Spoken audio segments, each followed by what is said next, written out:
সজল বারুই, এক কিশোরের নৃশংস প্রতিশোধ। এটি কেবল একটি অপরাধ নয়, বরং এক কিশোরের মনের অন্ধকার জগতের গল্প। ১৯৯৩ সালের ২২ নভেম্বর রাতে কলকাতার উল্টোডাঙ্গা এলাকার এক অভিজাত আবাসন এই ভয়াবহ হত্যাকাণ্ডের সাক্ষী হয়েছিল। ঘটনার প্রেক্ষাপট: ১৬ বছর বয়সী সজল বারুই তার বাবা সুবল বারুই, সৎমা নিয়তি বারুই এবং সৎ ভাই প্রসূন বারুইয়ের সাথে থাকত। আপাতদৃষ্টিতে সাধারণ পরিবার মনে হলেও চার দেয়ালের ভেতর সজলের জীবন ছিল যন্ত্রণাদায়ক। জানা যায়, ছোটবেলা থেকেই সে সৎ মায়ের নির্যাতন এবং বাবার অবহেলার শিকার ছিল। এই পুঞ্জীভূত ক্ষোভই তাকে এক চরম সিদ্ধান্তের দিকে ঠেলে দেয়।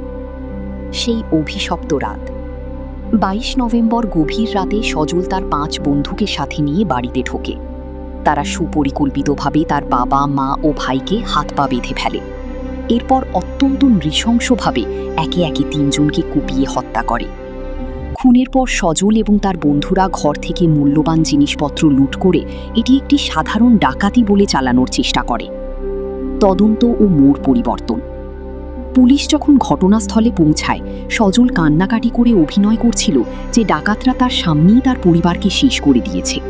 কিন্তু তদন্তকারী অফিসারদের মনে খটকা লাগে কিছু বিষয়ে।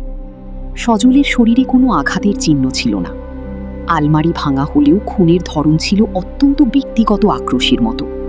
পুলিশি জেরার মুখে সজল ভেঙে পড়ে এবং স্বীকার করে যে সে নিজেই এই খুনের মাস্টারমাইন্ড। পরবর্তী ঘটনা প্রবাহ: এই মামলাটি ভারতের বিচার ব্যবস্থায় আলোড়ন তুলেছিল, কারণ মূল অপরাধী ছিল একজন নাবালক। সজলকে যাবজ্জীবন কারাদণ্ড দেওয়া হয়। কিন্তু গল্পের শেষ এখানেই নয়। ২০০১ সালে মেদিনীপুর সেন্ট্রাল জেল থেকে সজল নাটকীয়ভাবে পালিয়ে যায়। নাম বদলে সে অপরাধ জগতে জড়িয়ে পড়ে এবং দীর্ঘ ২ বছর পুলিশের চোখে ধুলো দিয়ে অন্য নামে বিয়ে করে সংসার করতে থাকে।